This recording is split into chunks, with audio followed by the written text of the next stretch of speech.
pertemuan kali ini, kita akan membahas masalah redoks dan elektrokimia.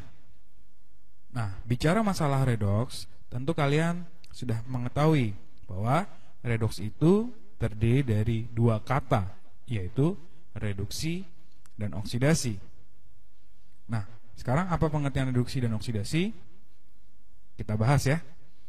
Nah, secara klasik, proses reduksi adalah suatu proses atau jika suatu zat mengikat atom hidrogen, atau bisa juga jika suatu zat melepas atom oksigen.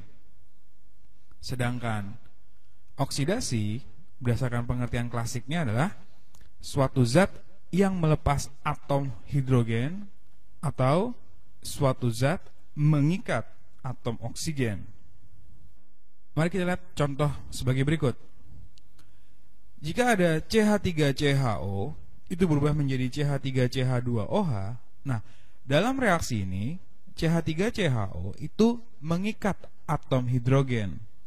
Dengan kata lain, pada reaksi ini terjadi yang namanya reaksi reduksi. Sedangkan contoh yang kedua, CH3CHO membentuk CH3COOH.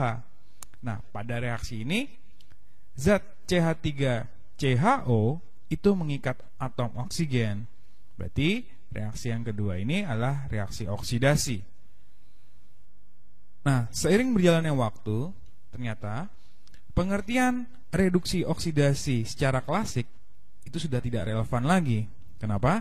Karena ada beberapa zat yang mengalami reduksi atau oksidasi tanpa mengikat atau melepas oksigen, atau juga tanpa melepas atau mengikat atom hidrogen.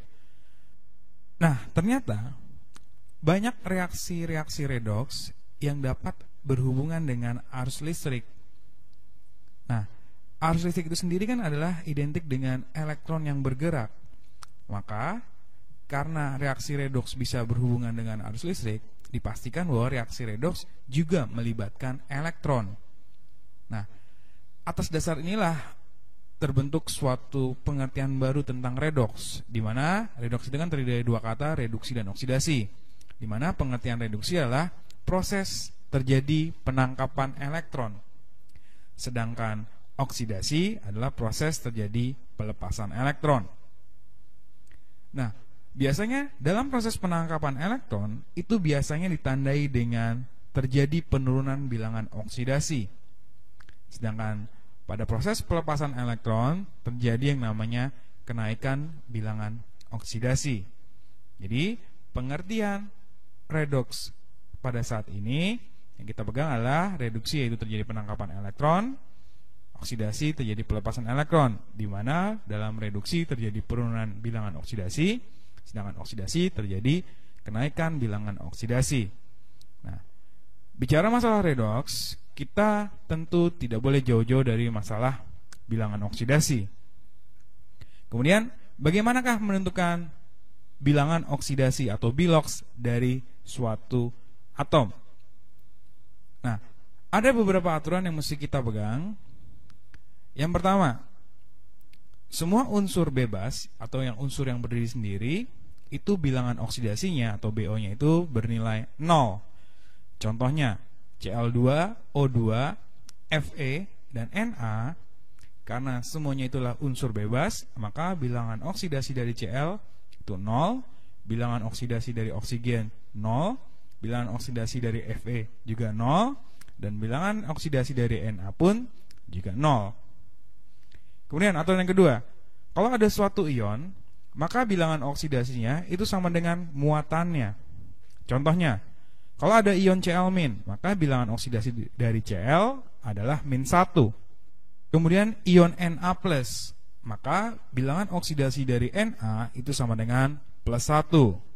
Sedangkan kalau ada ion Fe3+, maka bilangan oksidasi dari atom Fe sama dengan +3.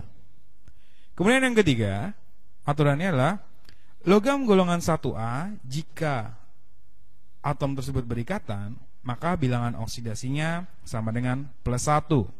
Contohnya, dalam senyawa KCl, maka biloks kalium itu sama dengan +1. Begitu juga kalau dalam senyawa Na2SO4, maka bilangan oksidasi dari Na itu sama dengan +1. Kemudian logam 2A jika berikatan, maka bilangan oksidasinya itu sama dengan +2.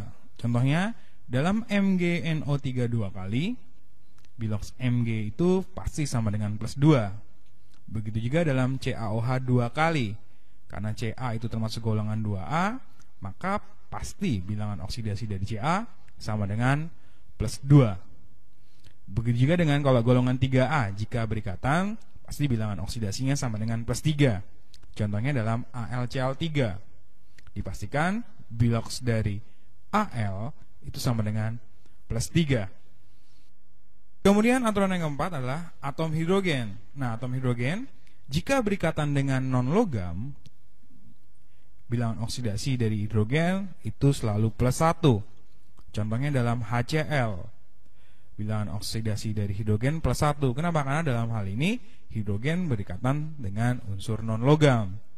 Begitu juga dengan H2O. H2O berarti hidrogen berikatan dengan oksigen. Oksigen itu kan non-logam.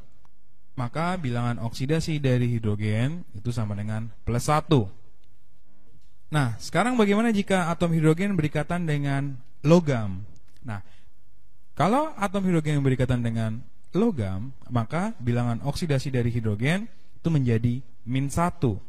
Contohnya dalam senyawa NaH atau yang disebut dengan natrium hidrida. Nah, dalam natrium hidrida berarti biloks dari Na ditambah dengan biloks dari hidrogen itu harus sama dengan 0. Kenapa? Karena natrium hidrida ini tidak bermuatan. Ya. Oke, kita tahu natrium itu kan golongan 1A, berarti biloksnya itu sama dengan +1 ditambah bilangan oksidasi dari hidrogen itu harus sama dengan 0. Maka kita dapat bilangan oksidasi dari hidrogen sama dengan -1. Jadi biloks dari hidrogen akan bernilai -1 jika dia berikatan langsung dengan unsur logam. Kemudian menjadi patokan lagi, yaitu kelima adalah atom oksigen.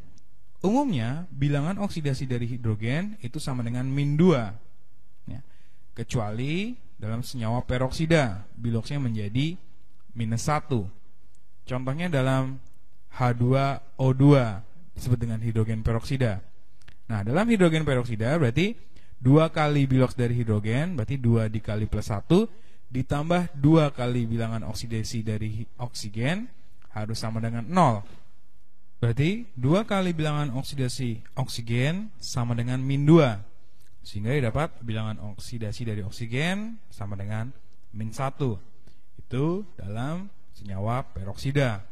Nah, bisa juga bilangan oksidasi dari oksigen itu sama dengan -0,5. Ini terdapat dalam senyawa superperoksida. Contohnya dalam KO2.